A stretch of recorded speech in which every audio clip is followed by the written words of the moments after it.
Isa pong pinagpalang gabi sa bawat isa. Amen. Good evening po. Mas marakal na talaga rin English speaking hanggang na nung service. Praise God. Nasa pag-aaral po tayo ng overcoming evil in the last days. Kung paano pong ang bilis po ng panahon, mabilis din pong dumadami ang kasamaan sa ating pong sanlibutan. Dito po sa sanlibutan. And that is why ito pong mensaheng ito ay nais ng Panginoon na talaga pong ating marinig upang sa gayon tayo po ay mabigyan ng warning na katulad po na ano ba yung mga evil in the last days aside po sa mga immorality at iba't iba pong mga corruption. Ang unang dapat po nating mapagtagumpayan ay yung false doctrine, ang mga maling katuruan. Kasi po kapag mali na po ang katuruan mo, mali na ang kaisipan mo, mali na ang paniniwala mo, magiging mali na po ang buhay mo. At the end of your life, impyerno pa rin. Kahit anong gawin mo. Napag-aralan din po natin, last time na-share po ni Daddy Bishop po sa atin, yung kailangan po nating i-overcome po itong evil din po ito, yung kultura ngayon. Ibang-iba na po ang kultura ngayon. Napakaganda po ng kultura po nating mga Filipino. Pero as time went by, nakita po natin, nag-iba na rin po ang kultura po natin ngayon. Dahil po, ang sabi po ng Bible, even in the book of Revelation, sa mga huling araw, ang masama ay hahayaan pang magiging masama. Ngunit ang mga pinabanal ng Diyos ay lalo pang magiging banal. Amen. Hindi po dahil sa atin, magiging banal pa ho tayo dahil po sa kapangyarihan ng banal na Espiritu po na nasa atin. Amen. So ngayon po ang ating pag-aaralan is about how can we overcome one of the evil things in this world is sa ating po mga buhay, lalo sa mga Kristyano, is to overcome spiritual complacency. Amen. Ano ba ang complacency? Let me define complacency first. Ito po ay pwedeng laziness or sloth, pagiging mabagal, self-satisfaction, sabi po dyan, especially when accompanied by an awareness of actual dangers or deficiencies. A complacent person is very pleased with themselves or feels that they do not need to do anything about a situation even though the situation may be uncertain or dangerous. Tapusin ko muna po hanggang ang pangatlong ano. The definition of a complacent is happy with oneself and unconcerned. No, yun po, kapag complacent ka, narinig ko nga po kanina ang bagong preacher po natin, si Brother AJ kanina. Kapag complacent ka, tinatawag, meron kang parang apathy. Alam niyo po yung apathy? Apathy kaya kasi apaldak eh. No? Yung pong wala kang pakialam. That is being complacent. Wala ka ng pakialam. Sabi ko dyan, being complacent is similar to being lazy. Often when we get upset with our current situation.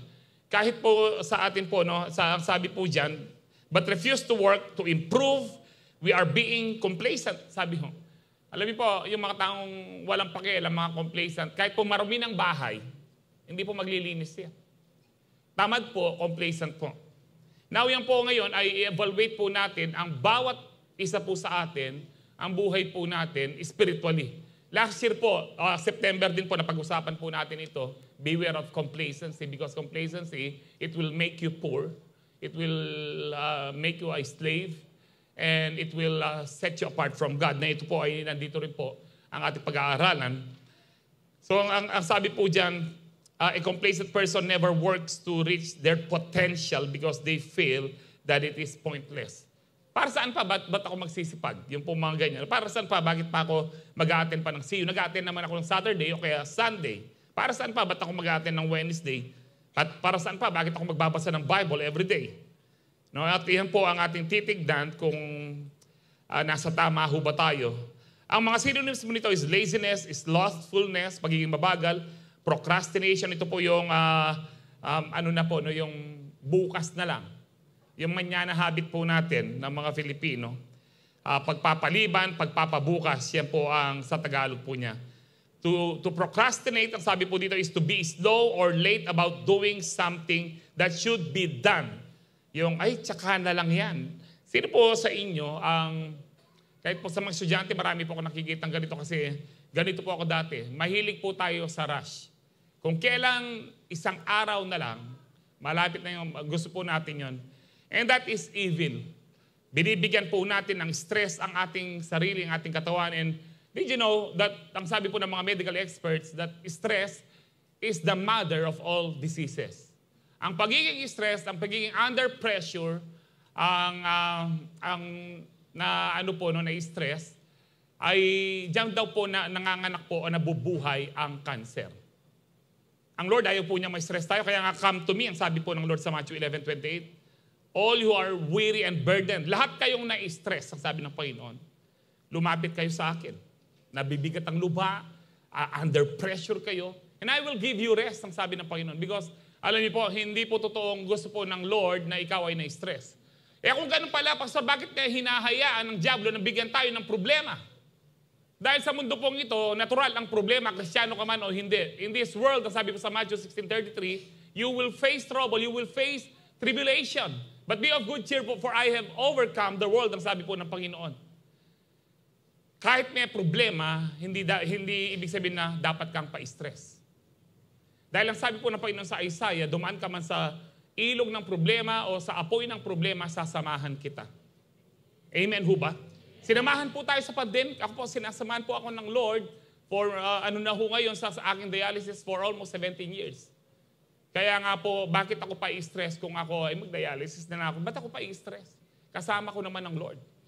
Dahil alam ko, anytime pwedeng dumating ang Lord, ba't tayo pa-stress? Nasabi niya, hindi tayo pababayaan. Amen? So ayaw po ng Lord na tayo pa-stress na kaya huwag tayong mag-procrastinate. Huwag nating yung masamang kultura po ng Pilipino na manyana habit na mamaya na lang. Ang sarap po kaya nung natapos mo na yung dapat mong gawin, ang tapos po, magaan na yung mga susunod na araw. Kesa sa pa-relax, tapos merong nagko-convict sa yung gagawin mo, tsaka na lang. Tapos pag malapit na-stress ka at yung katawan, yung mga cancer cell, ang sabi po ng mga medical expert, nabubuhay po sila because of stress. Then ang sabi po dyan, no, saan na ba tayo ito? Procrastinate or is to be slow. To delay doing something, sabi po dyan, until a later time because you do not want to do it. Because you are lazy. Ang sakit po ng definition po nito, no? Etc. Ang Tagalog po is pagkakampante, katamaran. Mahirap po mag-amen talaga sa anong ito. No? Alam niyo po, being complacent is not the same as godly contentment. Yung godly contentment po, ano man ang sitwasyon mo ngayon, ikaw ay kontento, being content or being satisfied, ibig sabihin po, you are happy, ano man ang sitwasyon mo ngayon. But it doesn't mean na hindi ka na mangangarap na ikaw ay umasenso. Ang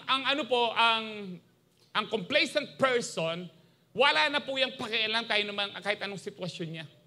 Wala siya, kontento na siya kung anong meron. Pero yung godly contentment, masaya ka kung anong meron mo, pero habang ikaw ay masaya kung anong sitwasyon mo ngayon, umaasa ka na bukas darating yung answered prayer mo. Hindi ka tumitigil na mangarap, hindi ka tumitigil na mag-hope in the Lord. Ito po yung godly contentment. Habang ikaw ay kontento ngayon, habang ikaw ay masaya ngayon, hindi ka na-stress na wala ka pang bahay, hindi ka na-stress na wala pa yung answered prayer mo, masaya ka dahil alam mo, in God's perfect time ay ipagkakaloob ng Diyos. And that is godly contentment. Magkaiba po ang complacency. We are contented because of the sufficiency of God in Christ. Na alam mo na kahit mababa ang sahod mo sa ngayon o maliit ang kita ng negosyo mo, hindi magkukulang ang Diyos. At hindi, ang godly contentment, yung maka-Diyos po na kontento ka, hindi ka tumitigil na maging masipag. Hindi ibig sabihin kontento ka na hindi ka nagagawa. Dahil ang masipag sa Bible, ang tawag dyan, another word for a wicked person is, a wicked person is lazy. So being lazy is wicked. Let me begin with this verse po sa ating pag-aaral, Revelation 3:15-16. Sabi po dyan, I know your works that you are neither cold nor hot. I could wish you were cold or hot. So then, because you are lukewarm and neither cold nor hot, I will vomit you out of my mouth. Let us pray. Heavenly Father, we just want to thank you and praise you dahil nandito po kami buhay na buhay at malakas at pinagpapalang lubos, Panginoon. It's all because of your grace. Tonight, Heavenly Father, we ask you to bless us, O God, through your word, and with the power of your Holy Spirit, Lord, maintindihan po namin ito, Panginoon. Kung ano ang nais mo sa aming buhay, kung ano pa po ang purpose at pinapagawa mo sa aming mga buhay. We allow you, Holy Spirit, to move to every individual sa aming mga puso, Panginoon. And Lord, ang lahat po ng may mga kabigatan ngayon, Panginoon, ay binibigay po namin sa iyo. Dahil sabi mo, Panginoon, you will give us rest. Ayaw mo po kaming ma-stress. You are so good, Father. You are so good. And as we believe and receive your word once again, I declare healing, deliverance, and salvation be upon your people. Pagpalain mo rin po ang aming mga bisita ngayon, Panginoon. We know, Lord, na wala pong aksidente sa iyo. Thank you, Lord. We give you all the glory. In Jesus' powerful name we pray. Ang lahat po yung magsabi ng Amen. Praise the Lord. Sige po, palakpakan po natin ng Lord. Now, ang nagsasalita po dito ay si Jesus. Kausap po niya si John the Beloved. At ang mensahe pong ito ay particular po sa isang church na ang pangalan is Laodicea. At ito po ay hindi lang para sa Laodicea. Nasulat po ang Bible para po sa lahat sa atin. Lalo na sa mga mananampalataya. Ang sabi po dyan ng Panginoon, I know your works. Alam ko ang gawa mo, ang kilos mo, ang buhay mo. Hindi ka mainit, hindi ka rin malamig. Sino na po nakapanood ng yung War Room? Yung isa pong matandang babae po doon, ang sabi niya po sa isang babae. Pastora po actually yung kausap niya sa tunay na buhay. Na binigyan po niya ng kape, hindi niya ininom. Sabi niya, alam mo ang kape, masarap siya sa mainit o kaya malamig. Pero ninukya kayo, patamig kape kayo, kapalin. Paborito niya pa akin. Ako po, madalang lang po ako magkape, pero habang mainit po siya, uubusin ko na kasi hindi ko na siya ma-appreciate kapag maligam-gam na po siya. Ang sabi po ng Panginoon dyan, sana malamig ka o mainit. Actually po, nung pong bata po ako, nahihirapan po akong talagang unawain. Diba dapat ang gusto lang ni Lord, hot, mainit? Pero sabi po niya dyan, mamaya po explain ko, sabi po niya yan, so then because you are lukewarm, ikaw ay malahininga. Maligamgam. Sa ibang Tagalog po kasi malahininga eh. Alam niyo po yung bayan niyo po yung kain. Nag-toothbrush na kami. Dahil malahininga ka, kayo po gusto niyo po yung hininga ng katabi niyo. Siguro sa iyo, mapagtsatsagaan mo, no? Dahil malahininga ka, sabi ng Panginoon, hindi ka malamig, hindi ka mainit, isusuka kita. Susuka kita ang sabi ko ng Panginoon. Napakatindi pong expression po ng Lord ito sa kanyang pagkadismaya sa church pong ito. I do believe ito po ay applicable din po sa atin. Kung bakit yung mainit po, wala pong problema po doon. Alam po natin pag mainit ka sa Lord, talaga pong on fire ka. Mamaya po mas magpag-uusapan natin. But the question is, bakit mas gusto po ng Lord ang tawag po dito, ang malamig kesa sa maligamgam o malahininga? Dahil po, bagamat hindi pareho ang mainit sa malamig, pero ang malamig po ang malamig na Kristiyano ay mas higit sa maligamgam na Kristiyano. Paano siya nakakahigit? Dahil po yung nanlalamig na Kristiyano ay meron pa siyang conviction. Yung malahininga, complacent po siya, wala siyang pakialam. Anong see you? Okay na ako sa ano. Yung pong nanlalamig na Kristiyano, nami-miss po niya ang church. Kung bakit po nasasabi to, naunawaan ko finally, nung pong ako'y nagtrabaho sa Manila, at hindi po ako nakakapag-regular church, parang sabi ko, nanlalamig na ako. Parang gusto ko nang umuwi, mag-church, yung pong ganon. Meron kang conviction. Ang problema lang kapag malamig ka, madali kang madapa, madali kang magkasala. Madali po nila akong nayaya sa mga bar noon po sa Manila. Bagamat Kristiyano na po ako. Kaya sabi ko, habang nasa bar ka, may conviction ka pa rin. Pero yung malahininga, walang pakialam yan. Walang pakialam yan. Saan man tayo? Walang pakialam. Wala nang conviction at wala na siyang desire to repent. Pero po yung nanlalamig, meron siyang desire to repent. Meron siyang desire na bumalik sa Diyos.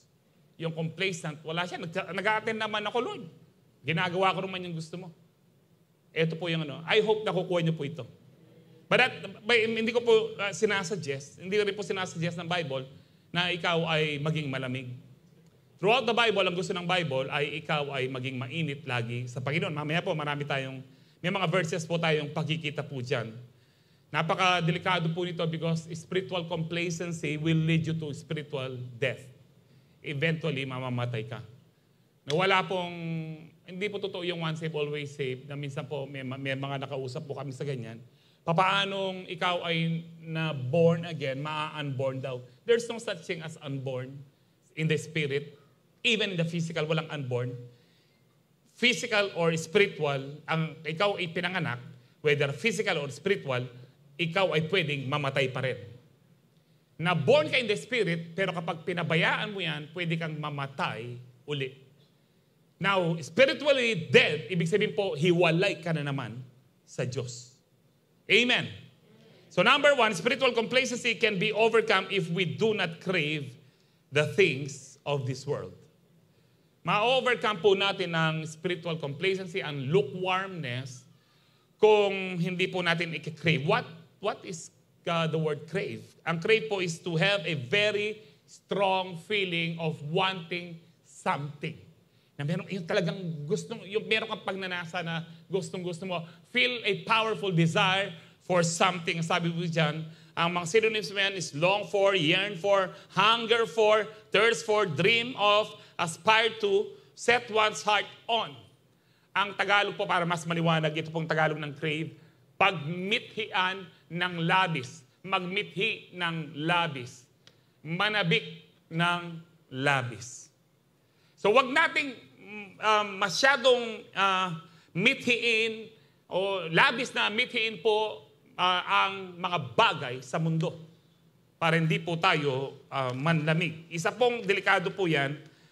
At last week po itong verse na ito ay nabigay po natin, 1 John 2:15-17. Maganda, inuulit-ulit po natin para ito po ay talaga pong na-inculcate, na-embed po sa ating mga puso't isipan. Ang sabi po dyan, do not love the world. Ang love po dito is agape, the highest form of love, the love of God. No, ang ibig sabihin po dyan, do not crave. Kasi alam niyo po, itong meaning po ng crave is parang, ito po ay para sa Lord lang. Wala kang ibang ninanasa. Alam, yung pong inawit natin kanina, sa Psalms 42 po yun na inawit po ni David na, as the deer panted for the water, so my soul longing after thee. Kung gaano daw po kauhaw yung usa, naghahanap po siya ng maiinom na batis, na talaga pong nagpapant po siya. Alam niyo po yung nagpapant? Sa mga aso, ano po yan eh. Yung pag-uhaw na. Kaya nga po, tinitignan ko kayo, baka meron uhaw na po tayo. Kung gaano daw po kauhaw, yun po yung nagke-crave ka. Alam niyo po noon po, no, during the 80s and 90s, sino po yung mga nagbabasketball dito? No? Kinikan ka, Lourdes. Meron tinatawag po dyan na basketball court na buyok-buyok. O, sino po yung taga dyan? Alam niyo po yung mga pustahan po namin doon, medyo social ka na kapag coke ang pustahan. Pero madalas, ice water. Ice water. Naglalaro kami kahit tanghaling tapat, 2:00, ganyan po. Uhaw na uhaw ka. Kahit uhaw na uhaw ka, kahit ano iinumin mo. Yung ice water na naka-plastic po yan, hindi pa tapos yung kasama mo, andyang bungal niya, mga tuling nga, ipan kunan me. Dahil uhaw na uhaw ka. Pag kaya rin yung inom, karin mo, ay, kakadiri mo. Pero at least may kahit. Alam niyo po, yun po yung nagkikrave. Kahit alam mong bad breath na rin, sira laipan, mabulok laipan. Alam niyo po yun? Ganyan din po yung ano po nun. Ngayon po, social na yung mga umiinom, kahit tunggal-tunggal no baso. Wala na po yung umiikot ata ngayon, eh, no? Eh noon po, kapag yung pong, tayo pong dating nakikiinuman, lalo na sa pagkanto-kanto lang, walang pera. Social kasi kapag beer. Pag wala kang pera, gin. Mura, kapag malakas ng tama. Pero ang ano po dyan, no? Dahil yung mga sugapa sa alak, andyan pong bungiyeng kamay mo, hanggang balo mong mag-toothbrush, suling buriming alak, liwas-liwas kayo. Hindi ho ba? Yun po yung craving. Yung craving, alam niyo po ito, true story po ito, no? Ewan ko kung makakakain pa kayo. Meron po akong kakilala, nung pong bata ako, mulay, siyempre, malapit siya yung balena, mulay, takbo siya sa bahay. Dahil uhaw po siya, galing kami nag-basketball, wala na po siyang naano doon sa mga pasapasa. No? Yung mga bata nga ho, di ba, lollipop kunani eh. O gusto mo, ano, di ba? Nakikrave eh. Alam niyo po, ito po, pag uwi po niya, nakita po niya yung, malamig pong garapon, inom niya. Pag maya, tumama dito, ano kaya ito kanya? Pustiso. Kapag po nakikrave ka, wala ka ng pakialam. Wala ka ng pakialam. Sabi po ng Lord dyan, huwag mong i-crave, nasain masyado ang magbagay sa mundo. Hindi po masama na mangarap tayo sa ating mga buhay, na magandang sasakyan, magandang bahay, magandang cellphone, magandang damit, magandang sapatos, magandang edukasyon, hindi po masama. Pero wag po nating naisin ng labis. Kasi yung labis po ay para sa Diyos lang yun.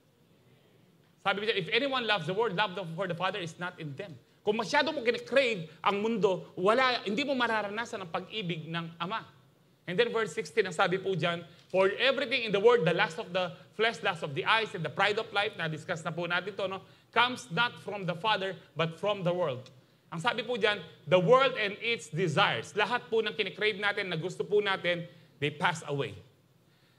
Nung una, excited ka sa bago mong cellphone. Ilang araw lang po, hindi ka na excited. Excited ka na nakakita ka ng bagong Jordan shoes. Mga lalaki, alam nito. No? Pagkatapos mong nasuot niya, nandyan, wala na. Excited ka pumunta sa isang lugar. Pagdating mo, alam niyo po, isa po sa mga lugar na naging excited po ako kasi naunang misis ko. Then, malilit pa yung mga anak po namin noon. Kami lang po ang magpapamilya 4. Pumunta po kami ng Boracay. Pagdating po namin sa Boracay, for the first time ko po doon, nagdadialysis na po ako noon. Nakita ko po Boracay, api na yun eh. Kasi kasantik yung brochure, no? Talagang sobrang ganda. Maganda naman po ang Boracay. Pero sa picture, sobrang ganda. Pero po tanga tsuka ka rin, makanyang pala kasanting. Tsaka wala na. Ako po, pag bago po ang cellphone ko, kahit po iPhone po siya, no? 3 years ago pa po yung cellphone ko, nagtataka misis ko, minsan hinahagis ko, bago-bago lang. Sabi ko, pareho lang yan. Sa kama naman po, no? Yung pong nasanay na po akong, hindi po ako nakikrave sa Even nung pong 6 years na po yung bigay na Lord na sasakyan, nung bago po yan, gising po ako ng maaga. Maninap ko mo ako. So lumabas po ako and then sabi ko po sa Lord, Lord, salamat po sa blessing nito. Hindi ko po talaga ine-expect na ganito kaganda yung bibigay mo sa akin ka ako. But kung darating ka na ngayon, kaya ko pong iwan to, Panginoon ka ako.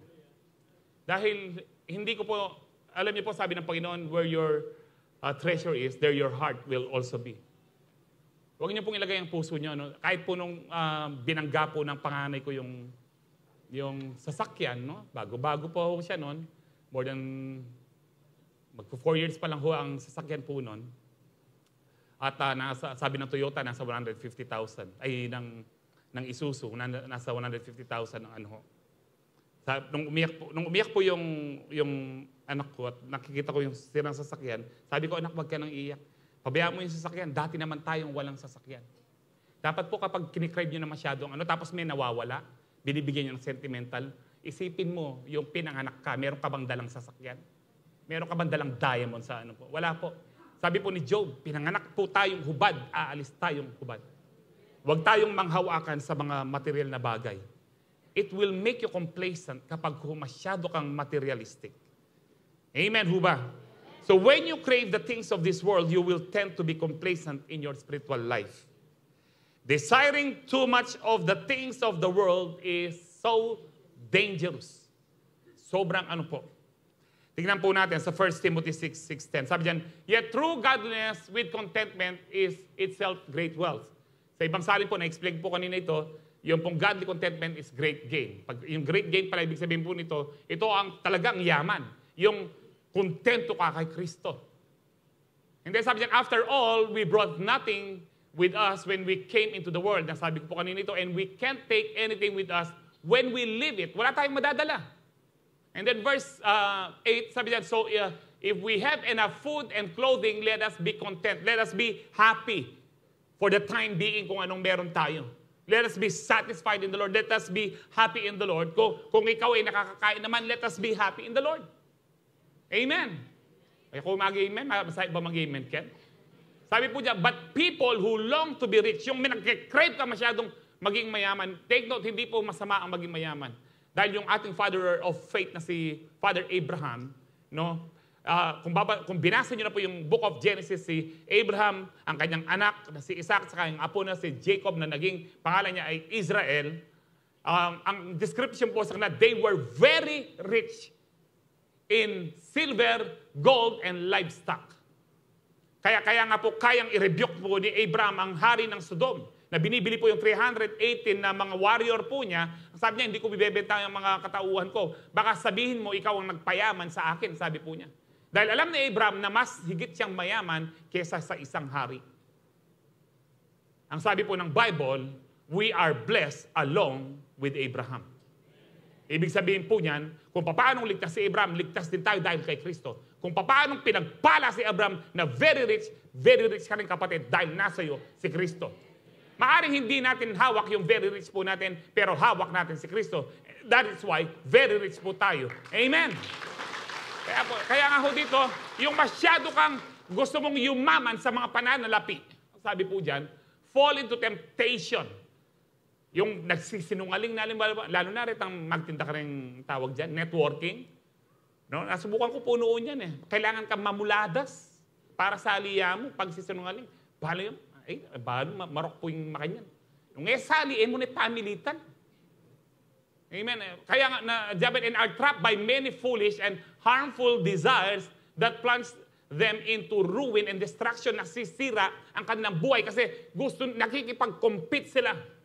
Ilan na po ang mga kakilala ko, pinilit po nilang maging mayaman, they end up na mga katulad ko po noon, na may mga demanda, may mga death threat. Kasi ayaw po nilang, naiinip po, gusto nilang biglain. Marami po ngayon, pero magbasa kayo ng Proverbs, makita niyo po dyan, na mas maganda po yung unti-unti kaysa sa biglaan. Ang biglaan din pong nawawala. And then, verse 10, ang sabi po dyan, for the love of money. Kapag ikaw ay nagke-crave for something, that is love for money, and that is idolatry.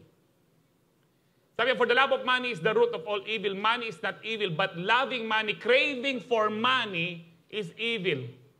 It is, the root, ang ugat ng lahat ng kasamaan. Hindi po sinabi dyan, yan ang ugat ng ilang kasamaan. Lahat ng kasamaan is craving for material wealth. And sabi dyan, have wandered from true faith. Nahiwalay na sila. Because they were so complacent with their spiritual life, wala silang panahon sa spiritual life na okay na nakakapag-attend sila. Yung iba sa sobrang complacent na hanggang ngayon, naka-online pa, parang ikaw, kapatid. Hanggang ngayon, naka-online pa. Pwede nang pumunta sa Hindi, pastor, kasi umiiwas lang ako. Pot na kaya akit nakatsuka kang mall. No kami miwas. Tithes and offering. But they're craving for money. Ang sabi po dyan, they have wandered from true faith. Wala na sila sa totoong pananampalataya. It is possible na nag-a-attend sila ng church, pero walang tunay na pananampalataya. And then sabi po dyan, and purge themselves with many sorrows. Ang dami nilang kalungkutan sa buhay because they are not satisfied with what they have in the Lord. Lahat po ng satisfied sa Lord, magsabing amen. Godly contentment is the key to overcome the dangerous craving for the things of the world. Ang ibig sabihin po niyan, masaya ka sa Lord. Alam niyo pa po yung Psalms 37:4, delight yourself in the Lord and He will give you the desires of your heart. Now, to be delighted in the Lord is to be happy in the Lord, to be satisfied in the Lord. Now, He will give you the desires of your heart, namamali po ng marami ito, lalo na po ng panahon ng aming kabataan. Marami po yung talaga pong nagsumasali sila sa aming prayer meeting, sa aming devotion. They're taking delight sa mga panahon ng kabataan po kami. Talaga po, bakit? Ang po nila, para bigaw daw yung desire ng puso niya. Sino? Yung crush niya. Now, bumibili po tayo ng mga bagay, pumipili tayo ng tao makakasama sa ating mga buhay dahil gusto nating maging masaya. Bakit mo bibilin yung isang bagay? Bakit mo bibilin itong isang bagay nito tulad ng cellphone, ng sapatos, ng sasakyan o ng magandang bahay? Because alam mo, kapag binili mo to, magiging masaya ang buhay mo. Tama ho ba? Magiging masaya po tayo. Hindi po mali yun. Magiging masaya ka. Pero ang tanong, hanggang kailan ka magiging masaya? So that means, ang desire ng puso mo, hindi talaga yung bagong bahay, o boyfriend, girlfriend, hindi po yung bagong cellphone, hindi po yung pera. Ang desire talaga ng puso mo na hindi natin maintindihan ay yung joy. Ang true joy can only be found in Jesus. Only Jesus can satisfy us. Wala nang iba. Kung totoong nakakapag-satisfy ang pera, sana yung mayayaman na nasa gobyerno, hindi na sila nagko-corrupt. Dahil ang greediness ay parang sementeryong sabi po ng Biblia, na tanggap ng patay, hindi naman umano po yan. Ang greediness po ng tao, hindi po totoong kapag meron na akong ganito, magiging kontento na ako. Ilan sa atin ang guilty po talaga nito. Kung meron lang akong ganito, okay na ako, hindi po. Kung meron lang akong kahit second hand na sasakyan, nung gagamitan mo ng second hand, sana Lord, brand new yan. Eh, brand new po siya, pero yung mga base model lang. Sana magkaroon pa ako ng isang bago na nasa top of the line siya. Nasa top of the line na, pero dahil Toyota lang siya, nung medyo umangat na sa buhay, sana magkaroon ako ng Mercedes-Benz or BMW. Marami pong ganyan dahil ang greediness po ay hindi mo pwedeng tawag po dito, hindi mo pwedeng pigilan ng kung meron ka ng ganito. Kapag nandun ka na, mag-crave na naman po yung greediness mo. But being satisfied with the Lord, ito po yung pwede na po natin. Kaya nga po, ito po yung pwede natin mapagtagumpayan o paano natin mapagtagumpayan ang mga craving na yan, ang mga greediness na yan is to delight yourself in the Lord. Maging masaya ka sa Lord. Maging kontento ka na sa Lord. And He will give you the joy and the peace that passeth all understanding. Amen, huba? So, let us learn from the parable of the seeds. Alam niyo po yung parable of the seeds, yung isang, nalagay po sa daanan, mga ilang binhi. Tapos, ang ilang binhi po sa shallow ground or sa rocky places, yung iba sa mga thorns and bushes, at yung iba po ay sa good soil. Now, sabi po dito sa verse 11 ng Luke 8, ito po yung parable, ang sabi po, the seed is the word of God. And the ones along the path are those who have heard the devil, those who have heard. Then the devil have heard the word of God. No? Then the devil comes and takes away the word from their hearts so that they may not believe and be saved.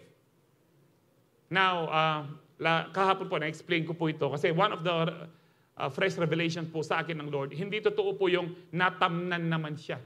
Hindi ibig sabihin natamnan na po siya, ligtas na po siya.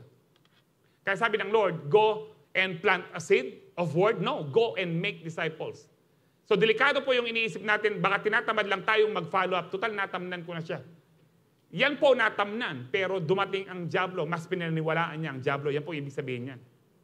It is not true kapag nakapakinig na ng salita ng Diyos yung tao, enough na po yan.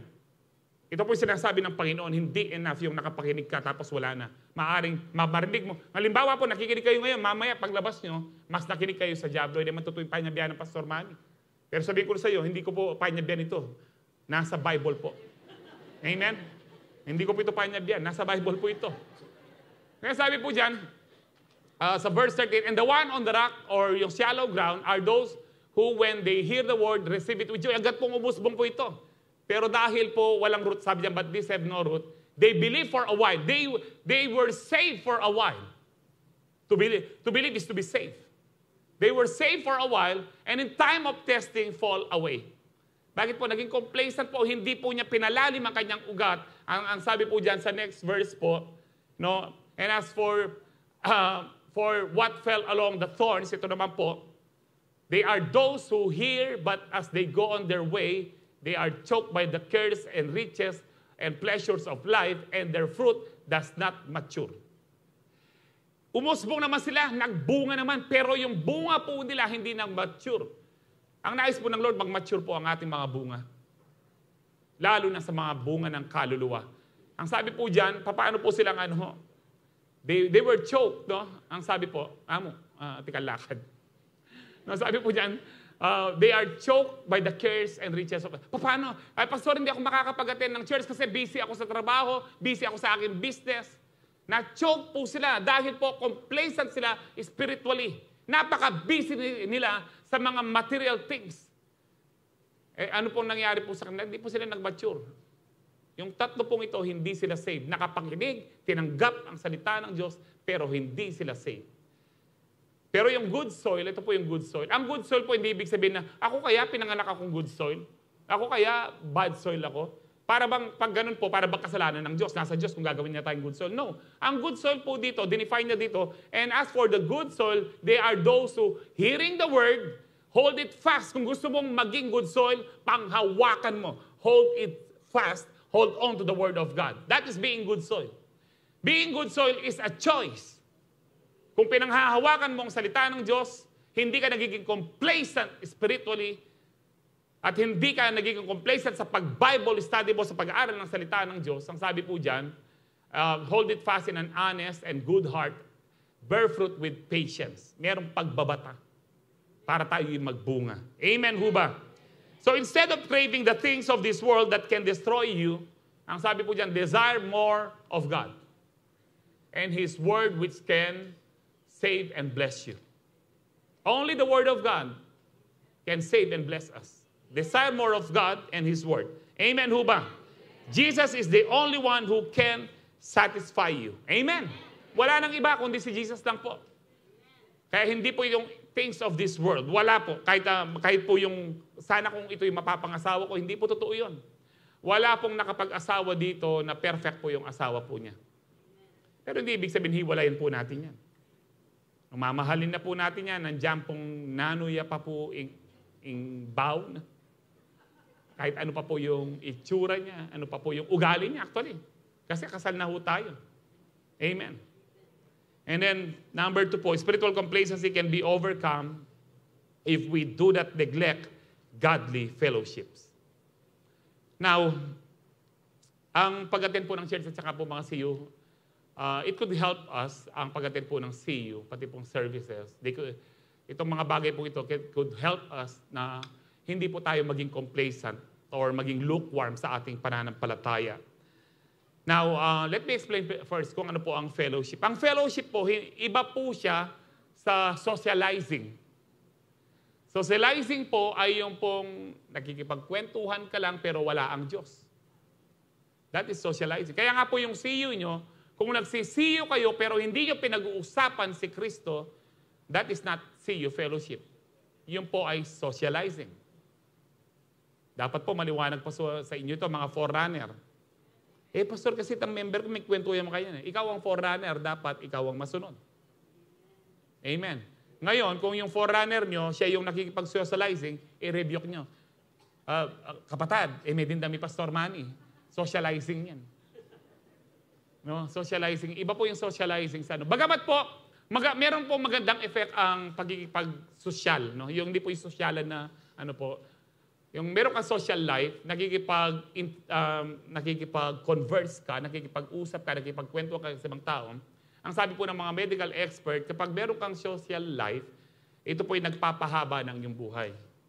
Kasi po, kung stress ka, may pagkwentuhan ka lang, nababawas yung stress. Pero po sa sa fellowship, godly fellowship, hindi po nababawas ang stress. Nawawala ang stress. And that's why sabi po ng Hebrews 10:25, and let us not neglect our meeting together, our fellowship. Ito po yung ibig sabihin niya. As some people do, but encourage one another, especially now that the day of His return is drawing near. Malapit nang dumating ang ating Panginoon. Ito po yung naisulat almost 2,000 years ago. Kung sinasabi po ng author ng Hebrews na malapit nang dumating ang Lord, how much more today? Kaya wag na po tayong magpaliban ng fellowship. Kung tayo yung nanghihina, dito nga luwa po kayo, lamaran le. Diretsa mo. Mag-attend ka church, yan next week, alina na ka mag-attend church. Mag-attend kang CU yan next week, na ka naman mag-attend CU. Kasi ka-attend mo pa. Bala mo utang na lugne pa ning ginuke ka. Nangaos ka, lamaran. And if you are spiritually complacent, you will end up na magiging spiritually dead ka na. At kapag ganyan ang kalagayan mo at dumating si Kristo o namatay ka, impyerno po yan. Huwag tayong palinlang sa dyablo. Na okay lang. Alam niyo po, maaring ang dyablo po hindi kanya mapigilan na mag-church. Okay kahit mag-see you. Pero ang sasabihin niya, okay na yan mag-church, mag-see you. Pero huwag ka nang ganong magpakalalim pa. Huwag ka nang magbasa ng Bible. Okay, kung hindi kanya mapigilan ng Bible, huwag mo nang i-meditate. Konti na lang ang basahin mo. Kapag hindi ka niya napipigilan, pipigilan ka niya para mag-grow ng todo. Gagawin niya na maging complacent ka, okay na yan. Nakakapag-devotion ka na ng 5 minutes. Okay na yan. Dahil kapag po ikaw ay tunay na Kristiyano, umaangat ka po sa lahat. Kung dati 5 minutes ka lang mag-pray, dapat nagiging 6 minutes na yan, 7, 10, 15. At hindi ka na naiinip. Actually po, hindi ka na nagbibilang ng oras. Ay, may ka 10 minutes na pala, okay na Lord. Bala mo, utang na pang lubkya ka ng Ginoo. Kung ang diablo po, hindi ka niya mapigilan na, kung minsan, sige, attend ka. Pero huwag ka nang magta-tithes and offering. Okay na yan. Kanya, marami naman nagta-tithes and offering. Mabubuhay na yung mga pastor dyan. Kanya. Yung mga maganyan po yung mga kasinungalingan niya. Kailangan po, alam po natin to. For we are not unaware, ang sabi po ni Paul, sa mga schemes, sa mga schema, sa mga mga strategy po ng diablo. Alam po natin kapag yan ay demonic na. Amen po ba? Dito po sa Acts 2, 42, 47, they devoted, naging faithful po sila, devoto po sila themselves to apostles' teaching. Now, ang apostles' teaching po dito, hindi po ibig sabihin ito New Testament because during that time, walang New Testament. Ang apostles' teaching po dito, ang una po dyan, yung Old Testament at saka po yung turo ni Kristo bago po siya umalis. So that means apostles' teaching is old and new. Amen. Kasi nasa New Testament po ang mga turo ni Kristo. So they devoted themselves, in other words, sa Word of God. Old and New Testament. And then sabi yan, and to what? To fellowship. Ano po ibig sabihin ng fellowship? Pinag-uusapan si Kristo. That is fellowship. Sabi dyan, and to the breaking of bread, ang communion po, no? Sa mga ilang CU po, nagko-communion na po sila. Sa CU po namin ng mga pastoral staff, with Daddy Bishop, nagko-communion po kami. Kasi po, nakalagay po dyan.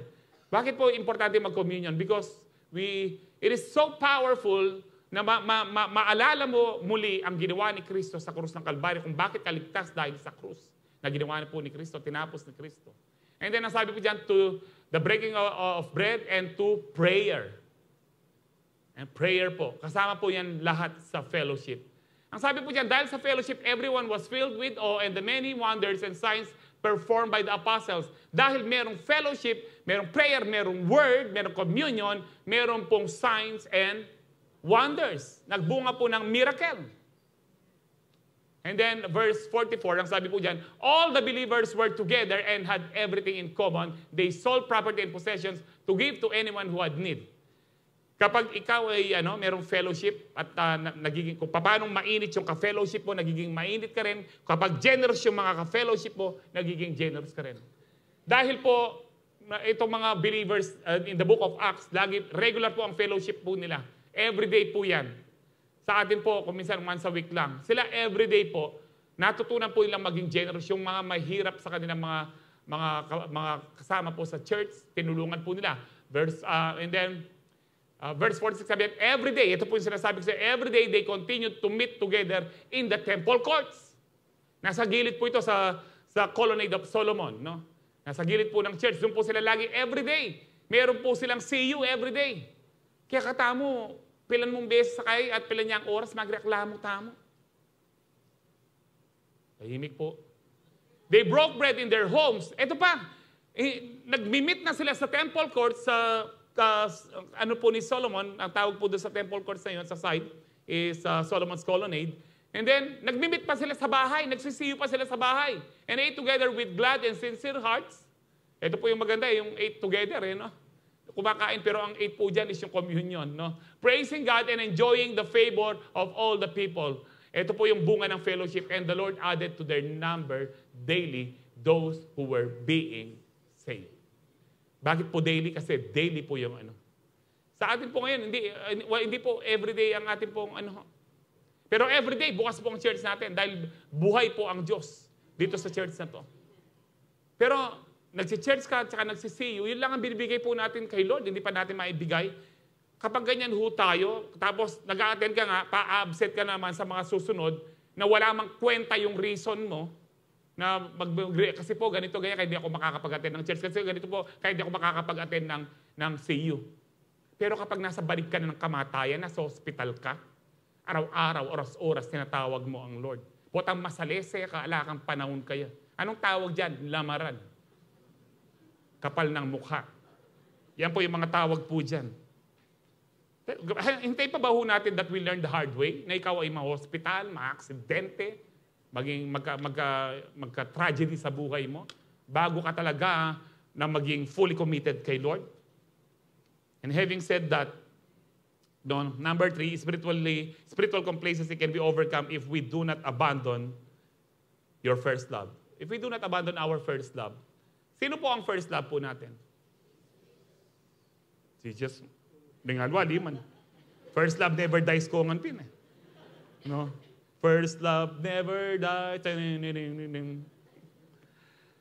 Ang first love po natin talaga dapat si Lord lang. Amen. Wala na pong iba. We are to love Him with all of our heart, our soul, our mind, our strength, our whole being.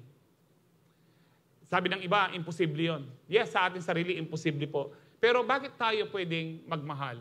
Naibagit po ni Sister Marge sa prayer po yun niya ito kanina. Bakit kaya nating mahalin ang Diyos? Because He first loved us.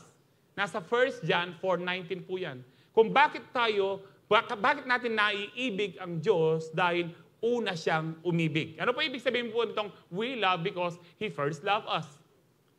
Una po siyang nagbigay ng pag-ibig sa atin. Binigay po niya dahil sa sobrang pag-ibig ng Diyos sa sanlibutan, ibinigay po niya ang kanyang bugtong na anak. Nung tinanggap po natin si Kristo, tinanggap po natin ang pag-ibig ng Diyos. Kung tunay na nasa iyo si Kristo, tunay din nasa iyo ang pag-ibig ng Diyos. Kung tunay na nasa iyo ang pag-ibig ng Diyos, tunay na iibigin mo ang Diyos pabalik. Kapag hindi mo iniibig ang Diyos pabalik, that means baka hindi mo tunay na tinanggap si Kristo, kaya wala kang tunay na pag-ibig na natanggap, kaya hindi mo maibig na tunay ang Diyos. I hope nakukuha po natin ito. Gusto ko pong maraming sabihin pa, pero mahaba pa rin po ito, 7:25 na po. Ang bilis po ng oras. Kaya kung balo po ito bibilisan dyan, oras po ito nga ako mag-preach. Kung minsan may ganyan po akong kaisipan no? Dapat po ang Lord po ang top priority po natin sa ating buhay. Amen. Dito sa Matthew 24:12-13, sabi dito, because of the increase of wickedness, pataas ng pataas, parami ng parami ang kasamaan. Ang sabi po dyan, ito po yung, ang Matthew 24, dito po nagtanong ang mga disciples na, Lord, kailan ba mangyayari ang end times? Unang sabi ng Lord, watch out so that you will not be deceived. You may not be deceived. Because there will be false prophets and false teachers claiming that I am He. Now, isa po sa mga sign na nasa mga last days na tayo, nag-i-increase po ang wickedness. Ito pa po yung sign. The love of most will grow cold. Ang grow cold po dyan is wax cold. Ano po yung wax cold? No? Yung grow cold, sabi nga po ni Brother AJ kanina, yung grow cold. Ang grow po, hindi po ibig sabihin na tinanim mo ngayon, bigla malaki po siya. Hindi po nangyayari po yun. Sa ano po lang po yan, nino po ito, Jack and the Beanstalk lang po yun. Pero ang nag-grow po talaga, unti-unti. Kaya sa ibang salin, sa King James po is wax cold. Alam niyo po yung wax na unti-unti po, alam niyo po yung mantika, balo yan eh. Balo yan. Pag pinabayaan mo pong lumamig na, naging malagam na, unti-unti po siyang nagwa-wax. Namumuo po yung, ano pong tawag doon? Sebo. Sebo di? No, nagwa-wax cold po siya. Alam niyo po yung panlalamig po natin, hindi po yan biglaan. Dati hindi ka nagpapalit sa church. Ngayon, okay lang na kahit maliit ka na. Bakit? Complacent ka na. Dati, gusto mo mauna ka sa harapan, umupo. Pero ngayon, okay lang kahit nasa function room ka. Hindi ko po kayo inaano sa function room, no? Wala pong ganun. Hindi po kayo yun. Yung mga complacent po ang sinasabi ko dito. Ngayon, nasa likuran ka na lang. Alam niyo po yung kanta ni Gary B? Dati, rati, laman ng puso mo ay ang pangalan ko. Bakit ngayon ay si Diablo? Kaya anong sabi ng Lord uli? Karakarati, pangaratsyanda na kamo. So the love of most will grow cold. But the one, hindi po totoo yung one save, always save. The one who stands firm to the end. Ang ibig sabihin po nitong stands firm, the one who will love me until the end, those are the believers that will be saved. Kailangan mahalin po natin ang Lord until the end. Pag-aralan pa po natin ito, ang ganda po ng point pong ito. Sa Matthew 24:10 naman, natras po tayo, at that time many will turn away from faith. Sabi niya, from the faith and will betray and hate each other. Marami na pong ganyan. Wala na po sila sa true faith. Nakakagaya po sinabi po ni Paul kay Timothy sa 1 Timothy 4:1, the Spirit clearly says that in later times, which is nandito na po tayo, some will abandon the faith and follow deceiving spirits, things taught by demons. Di ba God is love? So pwedeng kahit sino magmahalan, lalaki sa lalaki. Things that are being taught by demons today in the church. May mga Christian churches na po ngayon, kahit dito sa Pilipinas, na nagkakasal na po ng babae, lalaki. Bagamat ang gobyerno po natin, hindi pa rin tinatanggap yan. Pero ganyan po sila, ganyan na po kasama ang mundo ngayon dahil 10 minutes na lang po ako sa mundo ko ng pulpito. Now, dito po sa Revelations 2:5, ang sabi diyan, I know all, ito po ang kausap po ng Lord dito, church sa Ephesus. Sabi dito, I know all that you've done for me. Alam ko yung mga gawa mo. You have worked hard and persevered. Wow! Ito pong church na Ephesus, talaga pong masipag po sila at nagbata po, nagpatuloy. I know that you don't tolerate evil. You have tested those who claim to be apostles and proved that they are not, for they were imposters. No? Hindi mo, tinanggihan mo ang mga false teaching, mga false doctrine. Tinanggihan mo yan. Ang sabi ng Lord, pero sabi po sa verse 3, I also know how you have bravely endured trials and persecution. Kung may problema, pinagbabata mo, pinagtatagumpayan mo. Because of my name. Ang sabi po ng, it is possible because of His name. Sabi, yet you have not become discouraged. Pero hindi ka nag-give up. Ang dami mong problema, hindi ka nag-give up. No, yung una, sabi ng Lord, alam ko kung gaano ka kasipag para sa akin. Alam ko rin na hindi mo tinanggap yung mga false doctrine. Alam ko rin na naging matatag ka sa mga pagsubok, ang sabi ng Panginoon, para sa aking pangalan. Pero alam niyo po, ang nakakatakot dito, but I have this against you. What? Lord, you have these things, this one thing na against ka sa church na to, na napakasipag, hindi niya tinotolerate ang mga maling katuruan, hindi siya nag-give up sa mga pagsubok para sa pangalan mo, Lord. And then, sasabihin mo, Lord, ngayon, I have this against you. Yes, laging tama ang Lord. Ano po yun? Against Him. You have abandoned the passionate love you had for me at the beginning. Sa ibang salin po, you have forgotten your first love. It is possible masipag po tayo sa ministry. It is possible mapagbigay ka sa ministry. It is possible napakasibig mo sa CEO. Pastor, bakit ko kontramingan din? Hindi ko po kinokontra.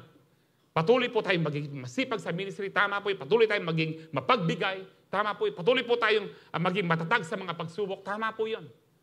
Pero ang tanong, what keeps you going? What inspires you?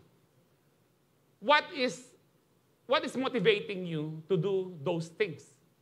Ano ba ang nagtutulak po sa atin para gawin po natin na tayo ay magpatuloy sa pagiging masipag, sa gawain ng Panginoon, magpatuloy po tayo sa pagiging mapagbigay, magpatuloy po tayong sa tunay na doktrina, tunay na katuruan, magpatuloy po tayong maging matatag sa mga pagsubok.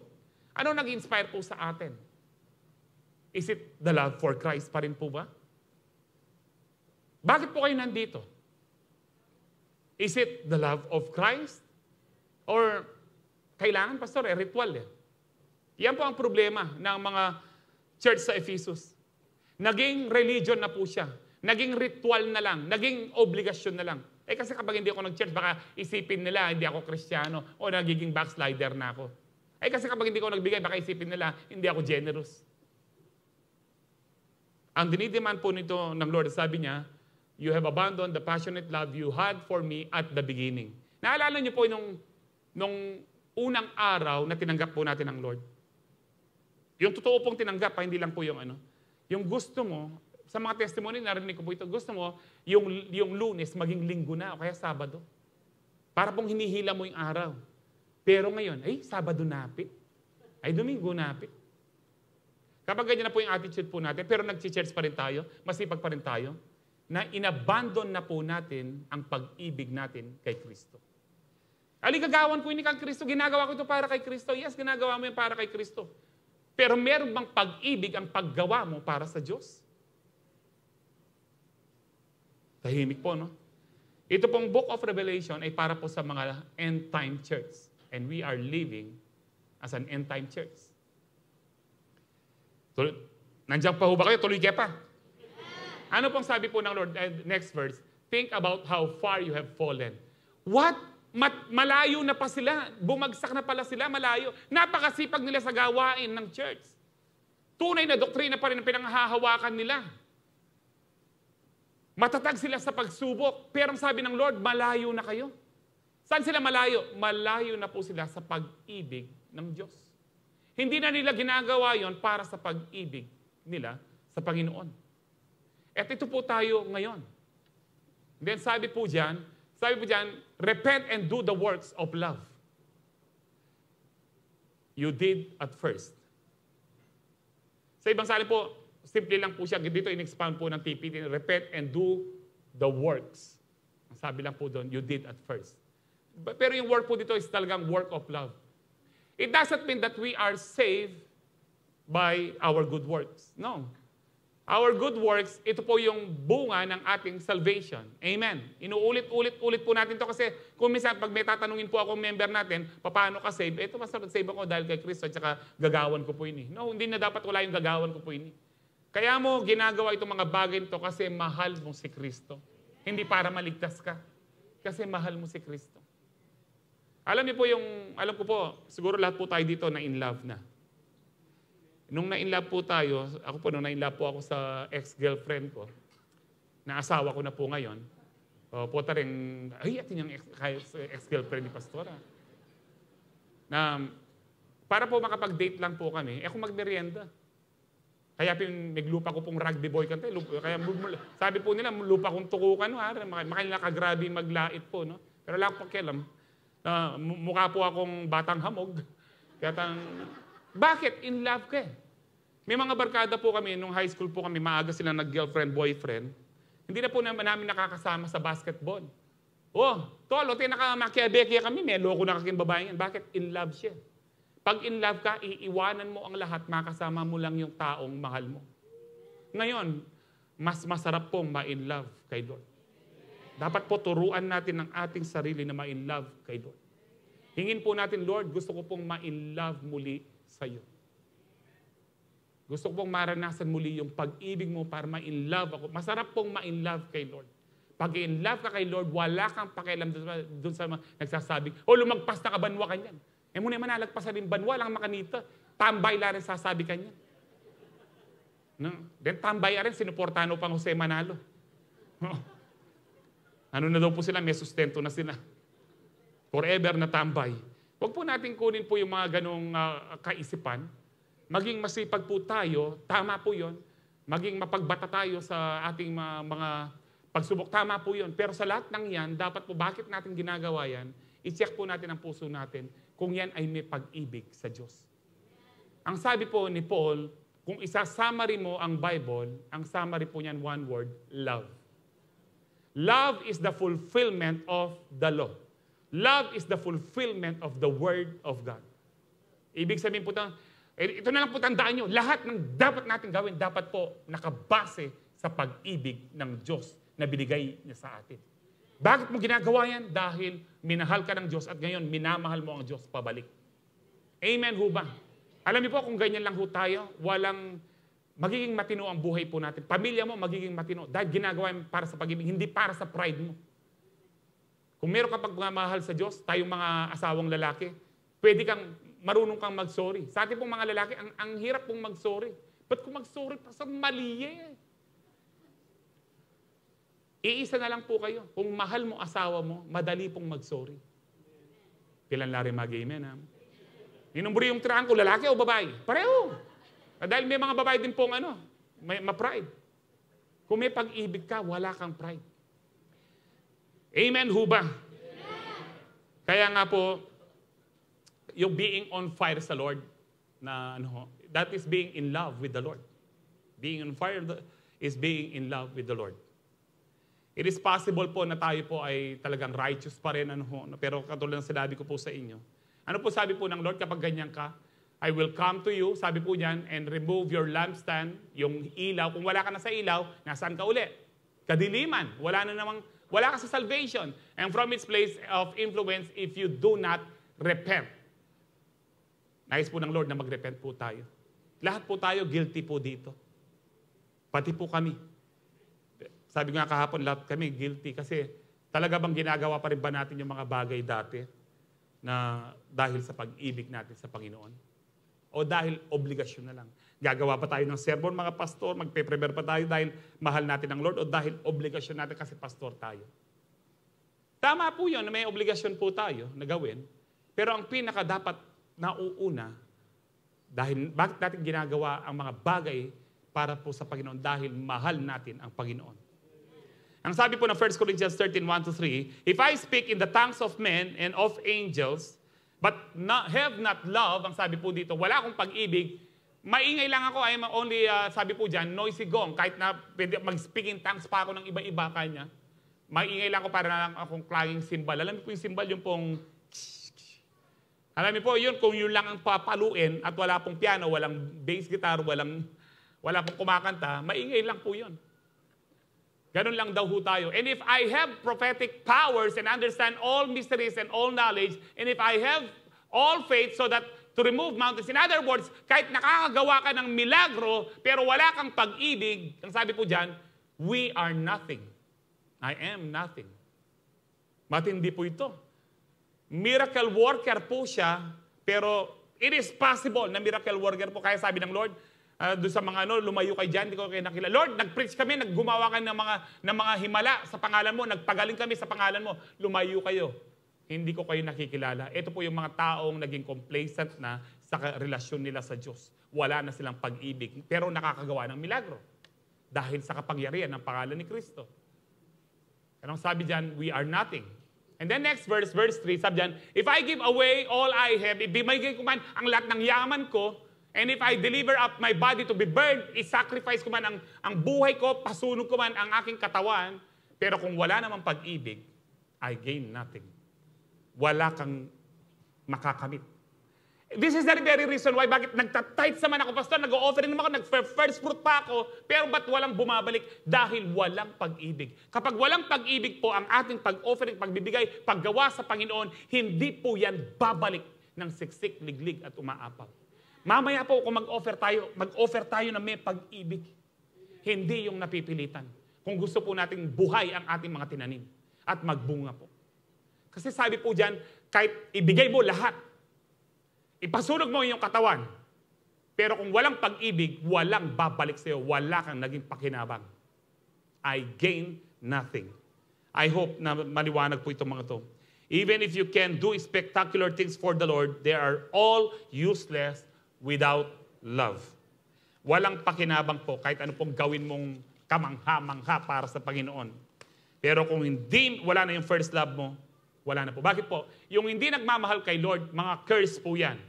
Nasa Bible po yan. Totoo, Pastor? Opo. 1 Corinthians 16:22. If anyone does not love the Lord, in other words, if anyone are complacent, lukewarm, let that person be cursed. Come, Lord, Maranatha. Sabi po dyan, we need to love the Lord.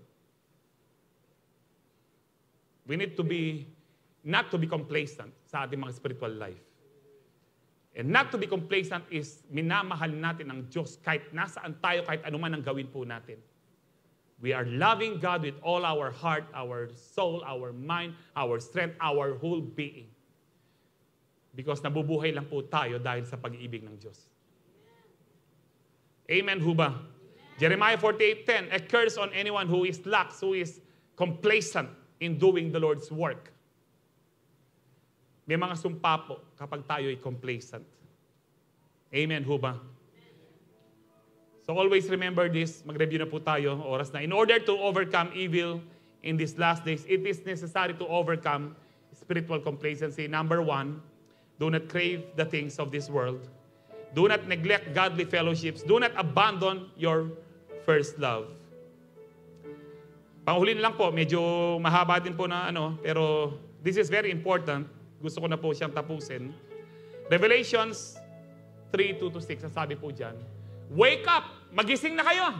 Kausap din po ng Lord dito, uli ang church po. Sa Laodicea, sabi, wake up, strengthen what remains and is about to die. Palakasin nyo kung ano yung natitira pa. Palakasin nyo kung ano pa natitira pa sa inyo. Yung natitira sa spiritual life ninyo. Kaya sabi ko po sa inyo, walang unborn, pero pwedeng mamatay ang spiritual life po natin. Gising na, sabi ng Lord. Palakasin nyo kung ano yung namamatay na. Ano yung namamatay na? Spiritual po natin. And then sabi yan, for I have found your deeds unfinished in the sight of my God. Hindi po sinasabi ng Lord dito na kulang pa yung gawa mo, hindi ka ligtas. Ayan pa, yung iba po, lalo na sa Catholic, ginagawa po ito. Ang interpretation po nila dito, dapat kumpletuhin natin, damihin po natin, gawa po natin. No. Ano ibig sabihin po dito? I have found your deeds unfinished. May mga pinapagawa po ang Lord sa atin. May mga purpose po tayo. Yung pong unfinished po dito, dapat tapusin po natin ang ating karera. There is a race marked out for us, ang sabi po ng Hebrews 12. Let us run the race. Ito po yung tapusin po natin. Pero yung complacent, wala nang ang pakialam. Hindi na siya tatakbo. Okay na siya sa sitwasyon niya. Pero sabi ng Lord, wake up, takbo ka uli, tapusin mo ang pinapagawa ko. Ano pong pinapagawa po sa atin ng Lord? Itong buhay natin na mananampalataya. Tapusin po natin yung pag-ibig natin sa Panginoon. Tapusin po natin ang karera ng ating buhay na nananampalataya hanggang kamatayan. Sabi po dyan, remember therefore what you have received and heard, hold it fast. Kung ano yung pinanghawakan mo nung una, paano ka in love. And then mag-repent tayo, sabi po ng Lord. But if you do not wake up, I will come like a thief and you will not know at what time I will come to you. Next verse, please. Then sabi diyan, yet you have few people in Sardis who have not soiled their clothes. May mga ilan pa sa Sardis na hindi nila dinumihan ang kanilang mga robe of righteousness. And then sabi diyan, they will walk with me dressed in white, for they are worthy. The one who is victorious will like them be dressed in white. Saan tayo magiging victorious? Ano pong context po nito? Yung pong spiritual complacency. Kapag napagtagumpayan natin ang spiritual complacency, sabi ng Panginoon, tayo rin po ay bibihisan ng puting damit. Ang sabi diyan, I will never blot out the name of that person from the book of life. Wala pong once saved, always saved. Kung complacent tayo at nagpatuloy tayong complacent, eventually, spiritual dead na po tayo, buburahin po ang pangalan po natin. No, hindi po totoong nagbibiro lang ang Lord diyan kasi may mga naniniwala sa once saved, always saved. Nananakot lang daw po ang Lord. No? Meron na po nakausap na ganyan. Iba na po interpretasyon nila. Hindi po nagbibiro ang Lord diyan. Hindi ko nabuburahin ang pangalan mo kung hindi ka na complacent. Sabi ng Lord, kung magre-repent ka.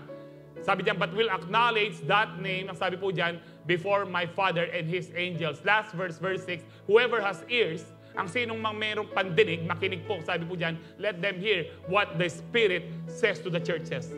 I do believe tayo po lahat guilty po dito. I do believe nangungusap po ang Holy Spirit ngayon sa atin.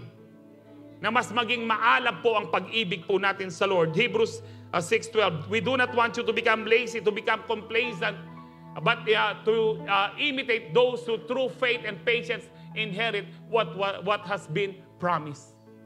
Huwag po tayong maging tamad sa ating pong spiritual life. At kung magiging masipag tayo, always remember, masipag tayo dahil mahal natin ang ating Panginoon. Always remember, never be spiritually complacent. Always serve the Lord enthusiastically with love. Masarap pong ma-in love kay Lord. Yung katulad ng inawit po natin kanina, as the deer panted for the water, so my soul longs for you. Who wants more of Jesus? Who wants more of Jesus? Say, praise the Lord! Tayo po lahat ay tumayo. Tatanggap po tayo ng banal na hapunan ngayon. Hallelujah. Thank you, Jesus.